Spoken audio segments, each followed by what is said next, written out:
faster than expected.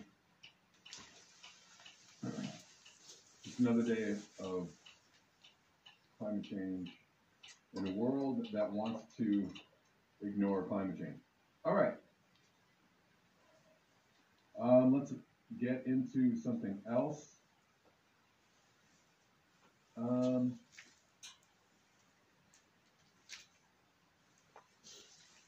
I forgot who sent me this, but this is a little video about the first Arctic methane seep. But this is, you know, you might go, whoa, crazy, whoa. This might seem like breaking news, but it's actually, this methane seep has been known about and studied since 2011, so it's not really, you know, it's not like, oh my gosh. I mean, it's just been happening. But you could say, oh my gosh, hold on one second, let me find out. Let me find the place where I want to go.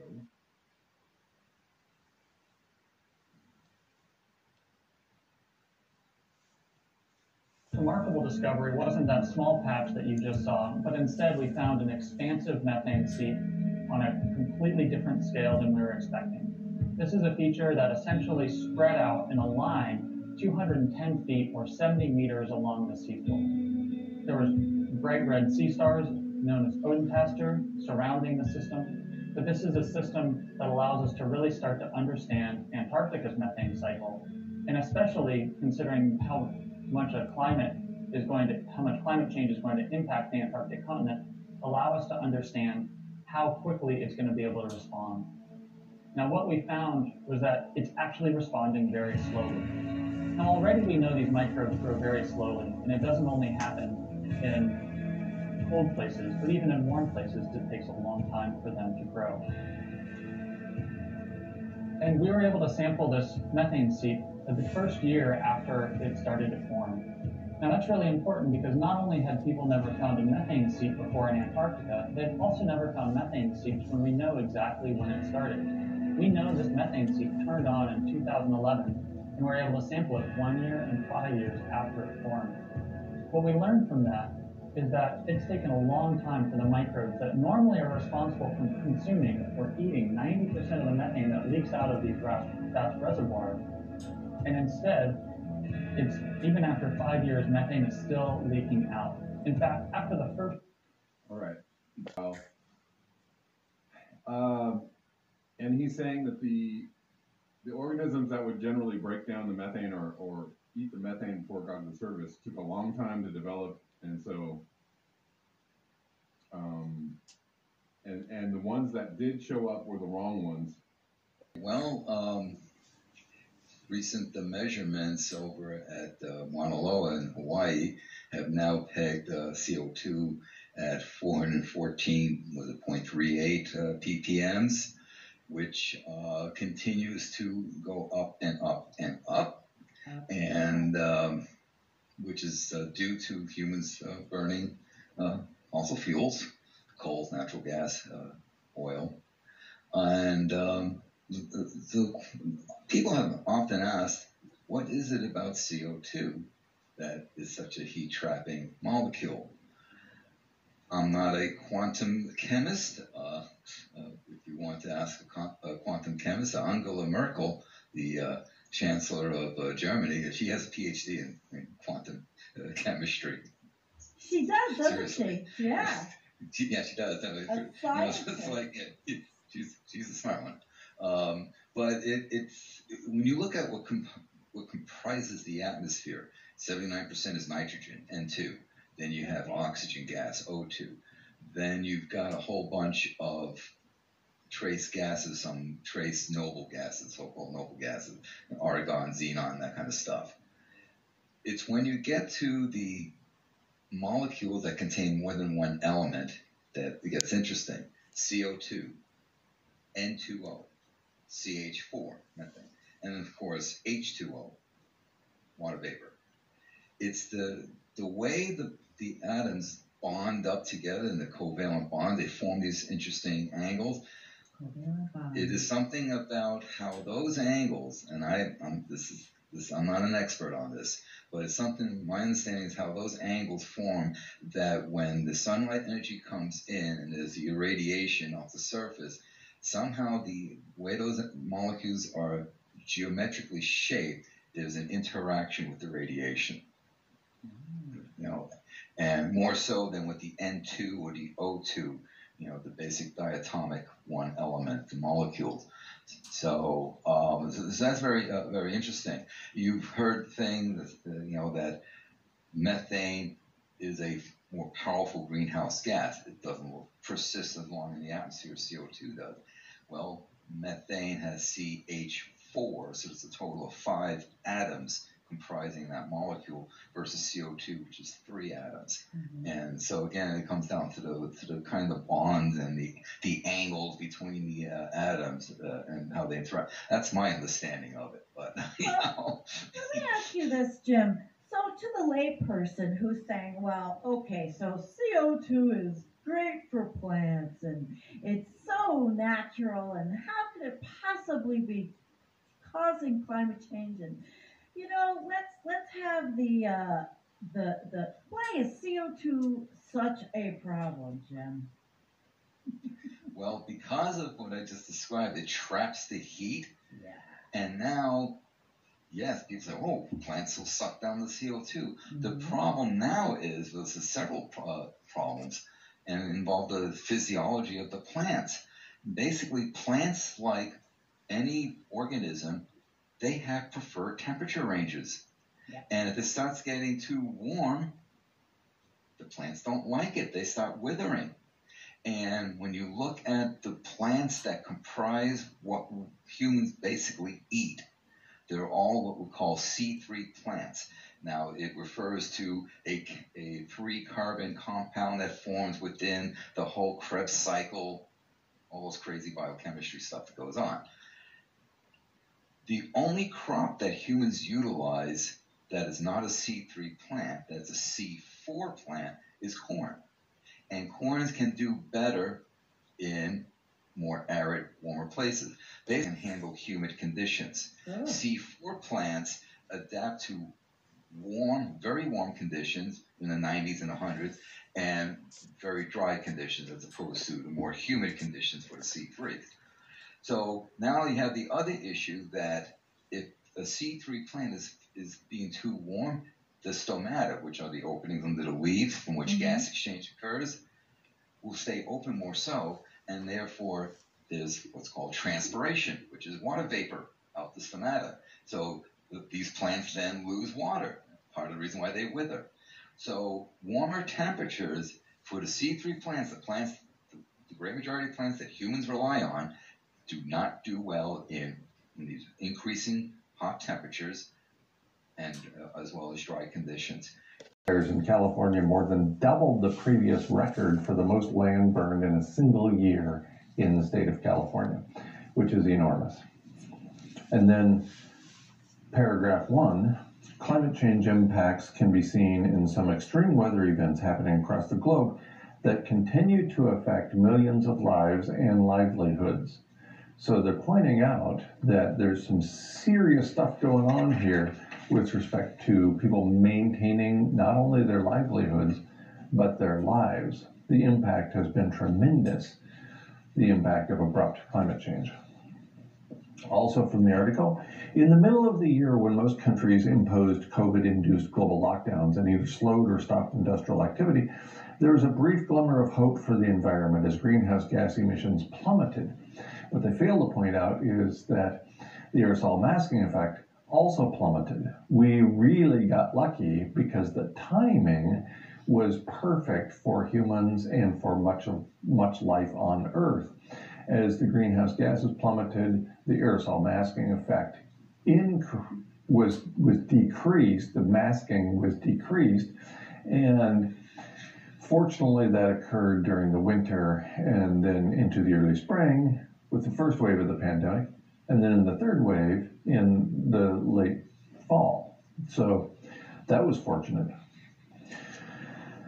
The story goes on World Meteorological Organization report in November of this year, of 2020, said, quote, the lockdown has cut emissions of many pollutants and greenhouse gases such as carbon dioxide, but any impact on CO2 concentrations is in fact no bigger than the normal year-to-year fluctuations in the carbon cycle, which they point out they think is bad news, but actually is good news, because what that means is there is not a profound enough decline in aerosol masking to drive a global average temperature rise sufficiently to cause our extinction, our loss of habitat, and then our near-term extinction. We've talked about several battles just now. What is the battle worth fighting for Eric Weinstein in the next few months, in the next year? There's only one.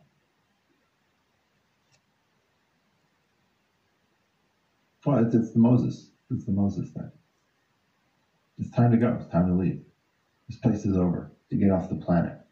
I freak people out when I say that, but like, look at your world. You just got introduced to the problem of a virus.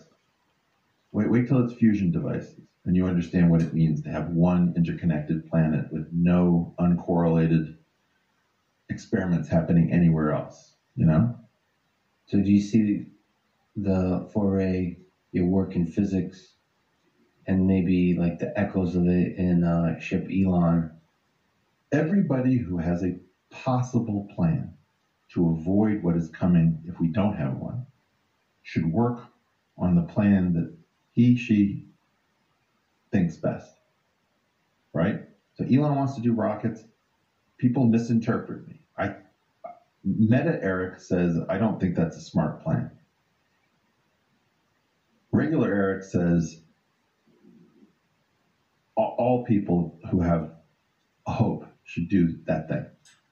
Yeah, at least it's Mars, man. At least it's the moon and Mars and maybe Titan and whatever. And I don't think it'll work, and it doesn't make sense, and it looks silly. But that's exactly the kind of fight worth fighting. But it's for the same reason that I went on Brett's Unity 2020 thing when I didn't think it had a hope in hell, and people were making fun of it. It's like, we got to do things that make us feel dumb and silly and childish that possibly have a hope of working.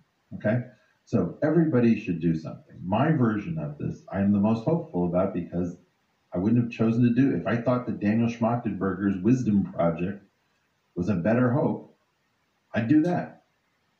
It's more down to earth in a certain way. I just think that it's more probable. Look, we got from powered flight with the Wright brothers and wind tunnels to sending back images from the surface of Titan via Huygens-Cassini in less than a century. Okay? What we can do if we can change the laws of physics is something we can't even conceive of. It may be that it buys us nothing.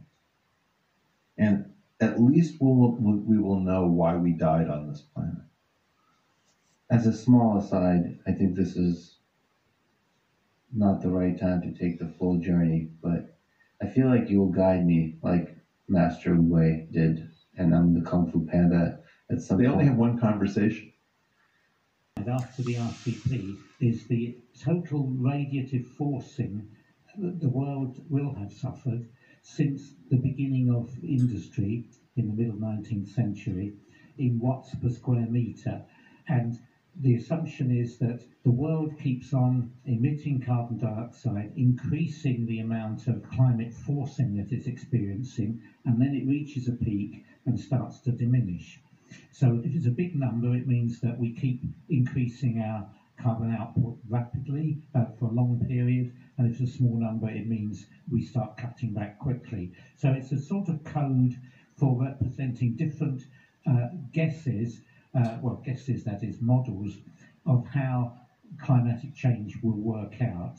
So the ones that they commonly quote are 2.6, which is the one where the radiative forcing goes down quite quickly. 2000 is the beginning there. And 4.5 and 6, which are, 6 is more or less business as usual at present. 8.5 is the one which is quoted as the highest figure that they use in climate models. But in fact, 8.5 is the one that we're on. We're right on the 8.5 level at the moment. So we're heading up in our carbon emissions to the highest of the values that are used in modelling. If we move on. This year the ice didn't start coming back in September as quickly as expected, and by mid-October there was less sea ice cover than any other previous year, including the record low minimum of 2012.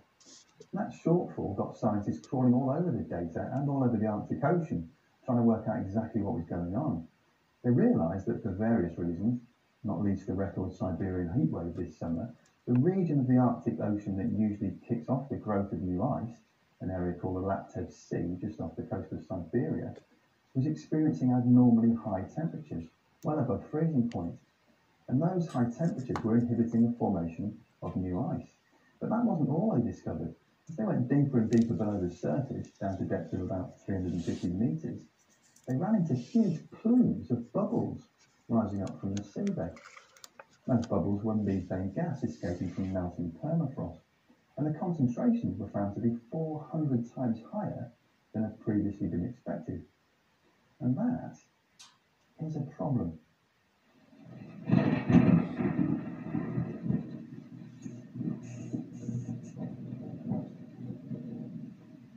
Hello, welcome to Just Have a Think. Quick recap on why methane's a bad idea? Yeah, why not? Earth's average temperature has been remarkably stable since the end of the last ice age about 10,000 years ago, and that's because until very recently the planet radiated pretty much the same amount of heat out into space as it received from the sun each day. The sunlight that warms us up is the bit in the very short ultraviolet wavelengths, and the bit that bounces back into space is in the very long infrared wavelengths. Greenhouse gases like carbon dioxide have molecular structures that just happen to interact perfectly with light in the infrared wavelength. They literally absorb a photon of infrared light and use that energy to vibrate their atoms. In the case of CO2, it's the two oxygen atoms either side of the carbon atom that do the vibrating. While it's in this excited state, it's more likely to bump into the other molecules in the air, like nitrogen and oxygen, and transfer a bit of its energy to them, which heats those molecules up a tiny bit. Eventually, when the vibrating settles down, the photon of infrared light gets released, but there's no guarantee which direction it will be released in. It might get fired upwards back into space, or it might get sent back down to Earth. And that greenhouse gas interaction with infrared light is why our atmosphere is getting warmer. A methane molecule is one carbon and 4 hydrogen atoms, and those 4 hydrogen atoms can vibrate in all sorts of different combinations, and for reasons that involve proper scientists and lectures featuring wavelength absorption charts like these, that means that over a 20-year timescale, methane is 84 times more effective at trapping heat than CO2. Any slightly good news is that methane breaks down much more quickly than carbon dioxide, so its effects are much more short-lived. Over a 100-year timescale, it's only about 28 times more potent than CO2.